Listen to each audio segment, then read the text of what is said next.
Travailler de ses mains, on l'apprend très jeune dans la Réunion des années 70.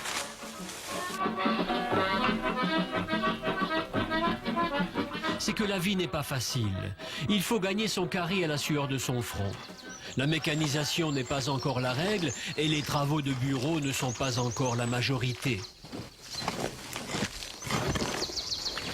Alors, partout, on travaille, on transpire, on ne ménage pas sa peine. Quel que soit l'endroit et quelle que soit l'heure.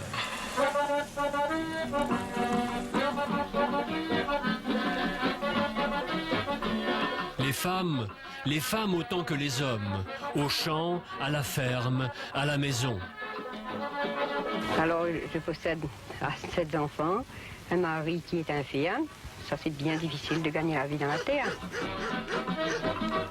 Les temps modernes ont un peu changé cela, mais tous les agriculteurs vous le diront, même aujourd'hui avec les machines, si l'on veut que la terre rende, il ne faut pas oublier de travailler.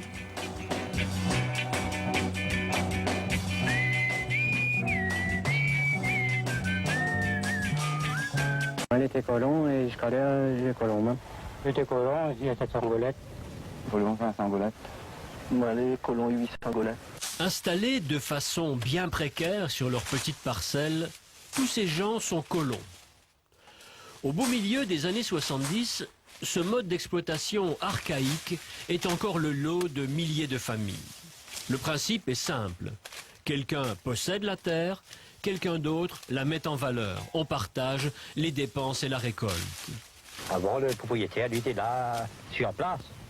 Voilà, il faisait descendre à nous là, quoi. Il disait nous, il va comme nos cannes, 15 jours va s'arranger comme ça.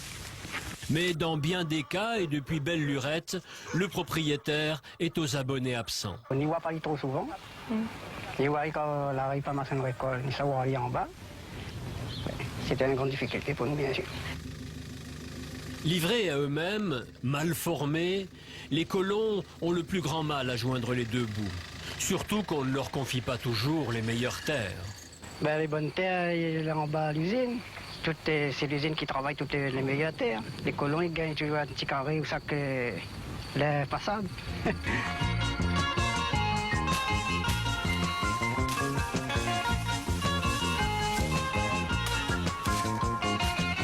Ce que les colons supportent peut-être le plus mal, c'est de ne pouvoir prendre aucune décision en ce qui concerne leur culture. Le propriétaire, lui, il est libre de son terrain. Du jour au lendemain, il peut faire n'importe quoi. Tandis que moi, c'est pas du tout. Il leur faut même parfois batailler pour avoir le droit de cultiver quelques légumes pour la famille. Et c'est tout juste s'ils sont propriétaires de la petite case plantée au milieu de cette terre qui n'est pas à eux et dont ils doutent de pouvoir jamais l'acheter. Ma vie reste colon parce qu'il m'a pas d'argent pour acheter un petit terrain. Parce qu'on ne peut pas acheter un morceau de terre.